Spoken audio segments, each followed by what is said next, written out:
রাজুর সাথে থাকতো। রাজু চাষবাস করতো, তবে চাষবাস করে যা উপার্জন হতো তাই দিয়ে তাদের সংসার চালাতো। কিন্তু রাজুরা খুব গরিব ছিল, তারা একটা ছোট্ট বাড়িতে থাকতো। কি হয়েছে গো, তোমায় দেখে কেমন জানি লাগছে তোমার মুখটা? আরে বাজারে যে সবজি নিয়ে গিয়েছিলাম এটাও বিক্রি হয়নি, আর যে কি কাজ করি। কিন্তু আমাদের কাছে তো টাকা পয়সাও নেই যাতে আমরা নতুন করে কিছু একটা কাজ শুরু করতে পারবো। জানো তো, আমিও চেষ্টা করছি। এই নাও, আমার কাছে এই অল্প কিছু টাকা আছে, এটাই তুমি রাখো। কিন্তু এখানে তো অনেক কম টাকা, এইটুকু টাকা দিয়ে আমি কিভাবে সংসার চালাবো বলো তো?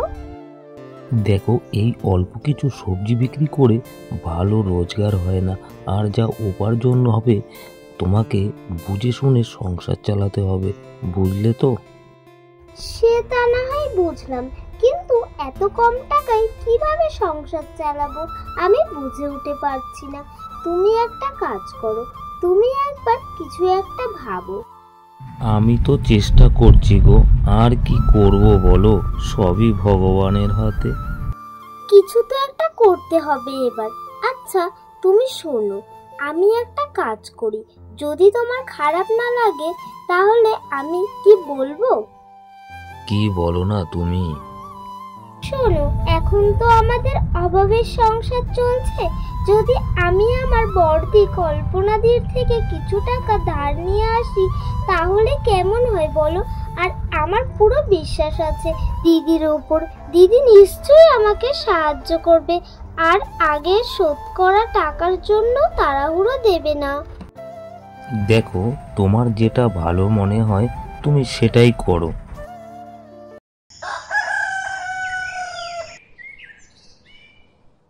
পরের দিন ভোর হতে না হতেই পূজা বেরিয়ে পড়লো তার দিদির বাড়ি যাওয়ার জন্য।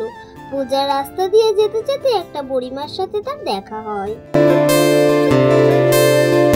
আরে মা, আমাকে তুই একটু সাহায্য করবি রে? কি হয়েছে তোমার বুড়িমা? আরে মা, আমার তো বয়স হয়েছে, তার মধ্যে চোখে একটু কম দেখি রে মা রে, বাড়ির রাস্তাটা ভুলে গেছি রে, তুই একটু আমার বাড়িতে দিয়ে আসবি রে মা রে। কিন্তু বুড়িমা, আমি তো একটু কৃষ্ণনগর গ্রামে যাচ্ছি কাজের জন্য। আরে মা, ওই কৃষ্ণনগর গ্রামেই তো আমার বাড়ি রে। ঠিক আছে বুড়িমা, তাহলে চলো আমি তোমাকে তোমার বাড়িতে দিয়ে আসি।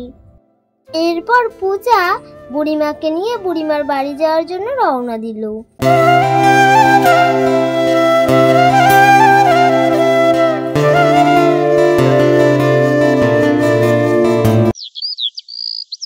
বুড়িমা, তুমি কি এই বাড়িতে একা থাকো? এই বাড়িতে আর তো কাউকে দেখছি না। আরে মা, আমি এই বাড়িতে একা থাকি রে। আচ্ছা বুড়িমা, তুমি যে এখানে একা থাকো, তোমার আশেপাশে কেউ থাকে না? তোমার একা একা ভয় করে না? আরে মা, আমার একা থাকতে কোনো ভয় করে না, একা থাকতে থাকতে অভ্যাস হয়ে গেছে। চল রে মা, ভিতরে চল। আর কতক্ষণ তুই বাইরে দাঁড়াবি রে মা? চল রে মা, একটু ঘরের ভিতরে গিয়ে তুই বসবি। না বুড়িমা, আমি আর ঘরের মধ্যে যাব না, একেতেই অনেক লেট হয়ে গেছে। আচ্ছা ঠিক আছে বুড়িমা, তাহলে এখন আমি যাই, আবার এখান থেকে পাশের গ্রামে যেতে হবে আমাকে। ঠিক আছে রে মা, যদি কোনোদিন কোনো দরকার পড়ে তাহলে তুই আমার কাছে আসিস কিন্তু রে মা। এরপর পূজা তার দিদির বাড়ি যাওয়ার জন্য রওনা দিল। কল্পনা অনেক ধনী ছিল, তাই কল্পনার মনে অনেক অহংকার ছিল। তার নিজের বোনকে একদম পছন্দ করতো না। যখন দেখে তার বোন পূজা তার বাড়ির সামনে এসেছে, তখন সে বলতে থাকে, কি ব্যাপার রে পূজা, কি মনে করে আমার বাড়িতে এলি বল তো? দিদি, আমাকে কিছু টাকা ধার দাও না, বাড়িতে সংসার চালানোর মতো কিচ্ছু নেই, চাল ডাল, সংসারটা খুব টানাটানির মধ্যে চলছে। ওরও কাজ নেই। যদি দিদি একটু আমাকে সাহায্য করতে তাহলে খুব ভালো হতো। তাতে আমি কি করব? তোর সংসার চলছে না? দিদি আমাকে কিছু টাকা ধার দাও, আমি তোমাকে কথা মতো 2 থেকে 3 মাসের মধ্যে দিয়ে দেব। আমি কি এখানে দানসত্ত্ব খুলে রেখেছি যে যখন আসবে তাকে তখন টাকা দেব? আমার কাছে কোনো টাকা পয়সা নেই। দিদি দয়া করো আমাকে। দেখ পূজা, আমি তোকে 1 টাকাও দিতে পারবো না। চলে যা আমার বাড়ি থেকে। পূজা তার দিদির কথা শুনে ওইখান থেকে সে দুঃখী মনে চলে আসে। তারপর পূজা রাস্তা দিয়ে হেঁটে আস্তে আস্তে ক্লান্ত হয়ে পড়ে। তারপর পূজা একটা গাছের নিচে বসে খুব কান্না করতে থাকে। সেখানে ওই বুড়িমা আবার চলে আসে। কি হয়েছে রে মা? তোকে তো দেখে অনেক চিন্তিত লাগছে রে।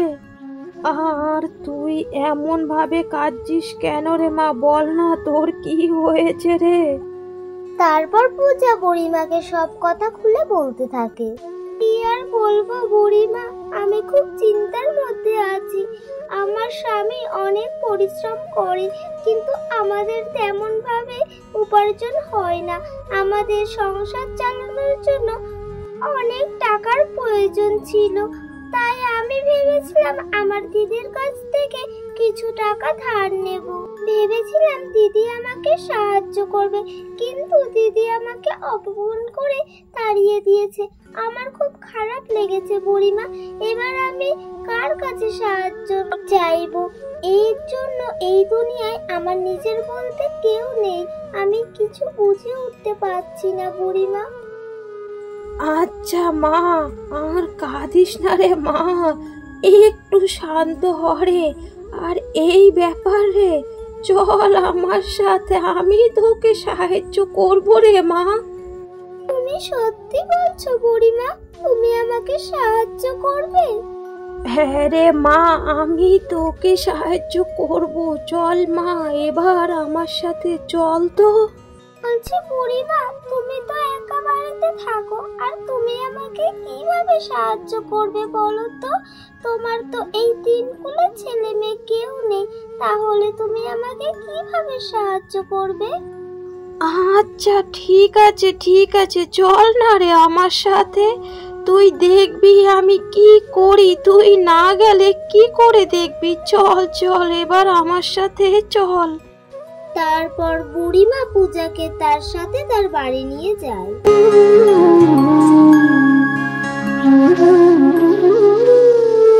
মারে, এই কলসিটা নে রে, এটা তোর কাছে রেখে দিবি। বুড়িমা, আমি এই কলসিটা নিয়ে কি করব?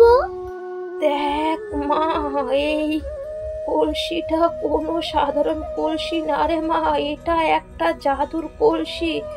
দেখতে অনেকটা ছোট হলে এর অনেক গুণ আছে রে মা।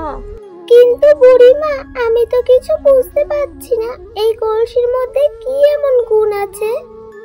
দেখ মা, এই কলসিতে তুই যতটা পরিমাণে জল ভর্তি করবি, দেখবি তার পরের দিন ওই জলগুলো সোনায় পরিণত হবে। আর তুই ওই সোনার কয়েনগুলো বাজারে বিক্রি করে তোদের সংসারটা ঠিকভাবে চালাতে পারবি রে মা। বুড়িমার এমন কথা শুনে পূজার বিশ্বাস হচ্ছিল না। সে ভাবছিল বুড়িমা তার সাথে মজা করছে। বুড়িমা, তুমিও আমার সাথে মশকরা করছো? তুমি তো জানো আমি কত চিন্তার মধ্যে আছি, তারপরেও তুমি আমার সাথে মশকরা করছো? না রে মা, আমি তোর সাথে কোনো মশকরা করছি না।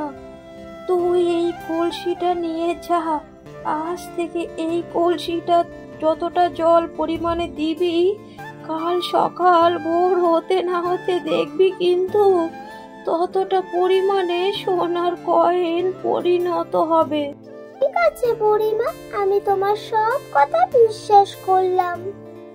তবে মা, একটা কথা মাথায় রাখবি, কিন্তু বেশি লোভ করবি না। সব সময় কর্ম ভালো রাখতে হয় রে মা। ঠিক আছে বুড়িমা, তোমার সব কথা আমি অক্ষরে অক্ষরে পালন করব। তবে বুড়িমা, আমি যাই গো, তুমি সাবধানে থেকো গো। তারপর পূজা বুড়িমার বাড়ি থেকে সে বাড়ির দিকে রওনা হয়।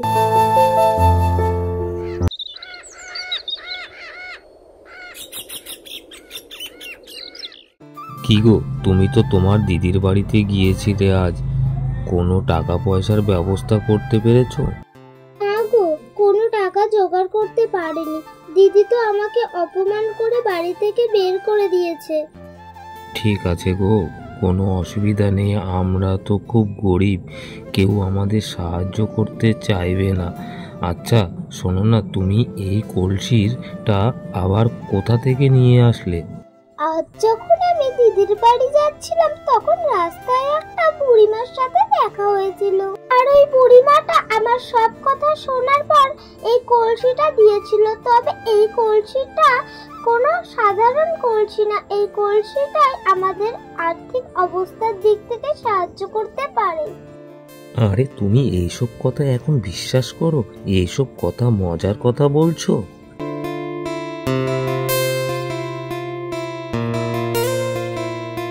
তারপর পূজা রাত হতে ওই কলসিতে জল ভর্তি করে রেখে দেয়। পরদিন ভোর হতে না হতে রাজু কাজে চলে যায়। পূজা সংসারের কাজ করতে থাকে। পূজা তো সংসারের কাজে সেই কলসির কথা ভুলেই গেছে। পূজার হঠাৎ কলসির কথা মনে পড়ে। আরে, সকাল থেকে কাজ করতে করতে একদম ভুলে গেছি, কাল রাতে যে কলসিতে আমি জল ভরে রেখেছিলাম সেটা কি হলো এখনো তো দেখলাম না।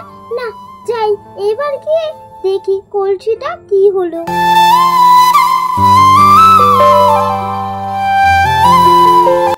আরে, এটা আমি কি দেখছি?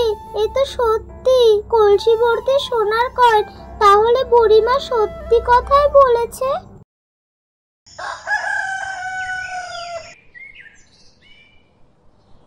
তারপর পূজা ওই সোনার কয়েনগুলো নিয়ে সে বাজারে যায়। সোনার দোকানে দেখালে তারা বলে এই কয়েনগুলো আসল সোনা। তারপর সে কিছু সোনা বিক্রি করে কিছু টাকা নিয়ে বাড়ি চলে আসে।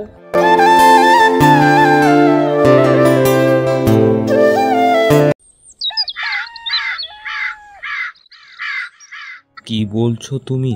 সত্যি বলছো কলসি থেকে সোনার কয়েন বেরিয়েছে? এটা একদম সত্যি কথা।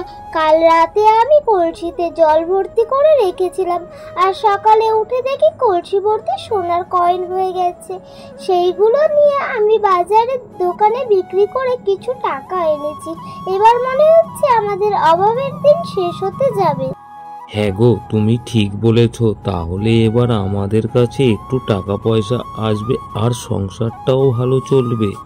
তবে জানো তো, বুড়িমা বলে দিয়েছে বেশি লোভ করা যাবে না। আরে তুমি কি বলছো? আমি আবার কোথায় লোভ করলাম? যখন আমাদের প্রয়োজন পড়বে তখন আমরা ওই কলসি থেকে সোনার কয়েনগুলো নেব। হ্যাঁ, এটা একদম ঠিক বলেছো। যখন আমাদের প্রয়োজন হবে তখন আমরা ওই কলসিটা ব্যবহার করব। শোনো, এটা তো আমাদের নিজের বাড়ি না, আমরা তো লোকের বাড়িতে থাকি। তাহলে একটা কাজ করি, এই কলসি থেকে সাহায্য নিয়ে আমরা ছোট একটা বাড়ি বানাই। তুমি কি বলো? হ্যাঁ গো, এই কথাটা কিন্তু তুমি মন্দ বলনি। এই কথাটা তুমি ভালো বলেছো। এটা তো লোকের ঘর, তার থেকে একটা নিজের বাড়ি হলে একটা শান্তির জায়গা হবে। তাহলে তুমি একটা কাজ করো, এই কলসির সাহায্য নিয়ে আমাদের একটা ছোট্ট সুন্দর বাড়ি বানিয়ে ফেলো।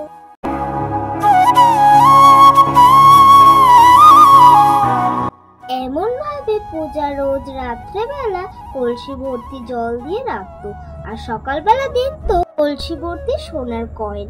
আর সেই কয়েনগুলো জমিয়ে বাজারে বিক্রি করে টাকা জমিয়ে সেই টাকা দিয়ে তারা একটা সুন্দর বাড়ি করে নেয়। অন্যদিকে পূজার দিদি কল্পনা পূজার এত কিছু দেখার পর সে অনেক অবাক হয়ে যায় আর মনে মনে অনেক হিংসা করতে থাকে। আরে, এইসব আমি কি দেখছি? আমার বোন এত বড়লোক কিভাবে হলো? যাদের খাওয়া জুটতো না, কিভাবে এত কিছু করে নিল? এত বড় বাড়ি করে নিয়েছে। এই সব কি করে সম্ভব হলো? না, এই সব হতে দেওয়া যায় না। আমি ওর থেকে বড় লোক আর আমি ধনী। আমি ওকে কখনোই এমনভাবে ভালোভাবে বিলাসিতা জীবনযাপন কাটাতে দেব না। এবার আমাকে সব জানতে হবে, ও এই সব কি করে করলো। ও তো লোকের বাড়িতে থাকতো, আর আজকে ওর এত বড় বাড়ি হয়ে গেছে। তারপর কল্পনা তার বোনের বাড়িতে যায়। কি রে বোন, পূজা, তোর কপালে তো আগে খাওয়াটুকু জুটতো না, একটা লোকের বাড়িতে থাকতিস, তাহলে আজকে তোর এত কিছু হয়ে গেল কি করে? এত বড় বাড়ি, এত কিছু কি করে করে ফেললি?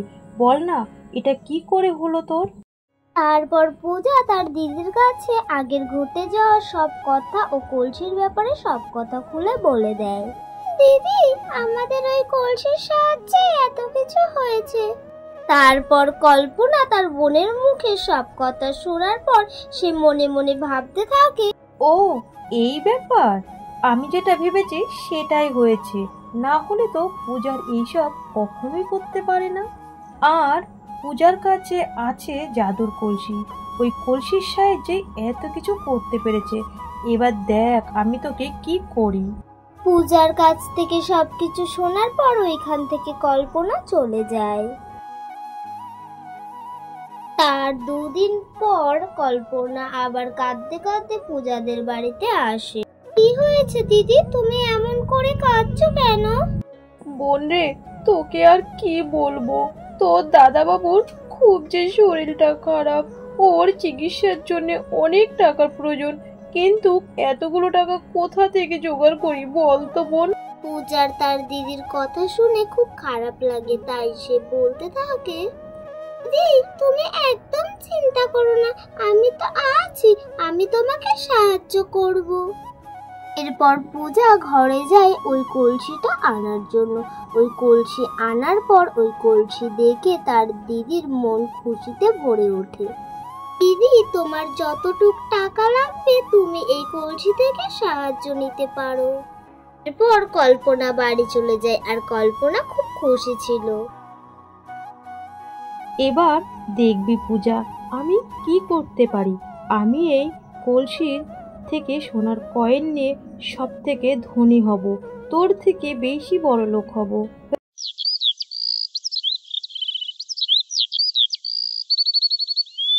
তারপর কল্পনা কলসিতে জল ভর্তি করে রেখে দেয় আর সকালের অপেক্ষা করতে থাকে। সকাল হতে না হতে কল্পনা তাড়াতাড়ি করে গিয়ে কলসিটা দেখতে থাকে। আরে, এই কলসিতে এত মাটি কি করে এলো? তাহলে পূজা আমাকে কি বোকা বানালো? দেখ পূজা, এবার তোকে আমি কি করি। আমি এক্ষুনি যাব পূজার বাড়িতে। এরপর কল্পনা খুব রেগে গিয়ে তড়িঘড়ি করে পূজার বাড়ির দিকে আবার যায়। পূজা, তুই তো খুব চালাক, আমার সাথে তুই এইরকম করবি আমি তো কখনো ভাবিনি। কি হয়েছে দিদি, তুমি এমন ভাবে কথা বলছো কেন? তুই আমাকে বোকা বানিয়েছিস। ওটা কি কলসি ছিল? কলসিতে জল দেওয়ার পর সকালে উঠে দেখি কলসিতে পুরো মাটি ভর্তি ছিল। তুই নিজের দিদিকে বোকা বানালি। তুই তো আমার কথা বিশ্বাস করছিস না, তুই নিজে চোখে দেখ। কিন্তু দিদি, এটা কি করে হলো? আমার মনে হচ্ছে তোমার কোথাও ভুল হচ্ছে। আমি তো এই কলসির সাহায্যেই এত কিছু করেছি। দেখ পূজা, তোর এই সব নাটক বন্ধ কর। এখানে তুই সব সত্যিটা বল, আর আমার সাথে এই সব নাটক করে কোনো লাভ নেই। দিদি, আমি সব সত্যি কথা বলছি। যদি আমার কথা তোমার বিশ্বাস না হয় তাহলে চলো আমার সাথে ওই বুড়িমার কাছ থেকে। চলো, ওই বুড়িমার মুখের থেকে সবকিছু শুনে নেবে তোমার নিজে কানে। তারপর তারা দুই বোন মিলে বুড়িমার কাছে যাওয়ার জন্য রওনা দেয়।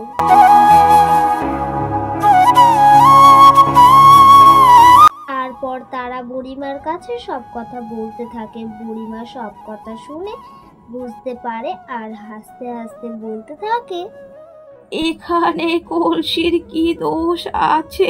এখানে তোমার কর্ম আর তোমার নিয়োগ উপর চলে। যে যেমন কর্ম করবে সেই কলসি তাকে তেমন ফল দেবে। কারণ পূজার কর্ম ভালো ছিল, তার জন্য ওই কলসির জল সোনার কয়েনে পরিণত হয়েছে। আর তোমার কর্ম একদম খারাপ।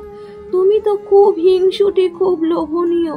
তুমি থাকো, তুমি কারোর ভালো সহ্য করতে পারো না, তাই তোমার কলসি জল মাটিতে পরিণত হয়েছে। এর চেয়ে ভালো হবে তোমার চিন্তা, তোমার ব্যবহার পরিবর্তন করে। আর এখানে কলসির দোষ দিয়ে কোনো লাভ নেই। কল্পনা বুড়িমার কাছ থেকে এমন কথা শোনার পর সে তার নিজের ভুলটা বুঝতে পারে আর বলতে থাকে, বোন, আমাকে ক্ষমা করে দে বোন। আমি তোর সাথে অন্যায় করেছি, অনেক খারাপ ব্যবহার করেছি, তোকে অনেক ছোট বড় কথা শুনিয়েছি, কিন্তু তুই কোনোদিনও আমার সাথে খারাপ ব্যবহার করিসনি। আমি তোর উন্নতি দেখে আমি তোকে হিংসা করতাম, কারণ তোর ভালো আমি সহ্য করতে পারতাম না। আমাকে ক্ষমা করে দে বোন। আমি সত্যি খুব খারাপ রে বোন, যে নিজের বোনের সাথে এমন ব্যবহার করেছি। আমি তোকে কথা দিচ্ছি বোন, আজকের পর থেকে তোকে আর কোনো দিন হিংসা করব না, লোভ লালসা করব না। আমি এবার থেকে সবাইকে সাহায্য করব আর মনকে পরিষ্কার রাখবো। আমাকে ক্ষমা করে দে বোন। দিদি তুমি আর কান্না করো না, তুমি যে তোমার ভুলটা বুঝতে পেরেছো এটাই অনেক। আর তুমি ভালো হয়ে যাও। তারপর থেকে তারা দুই বোন খুব হাসি খুশি থাকতে শুরু করে।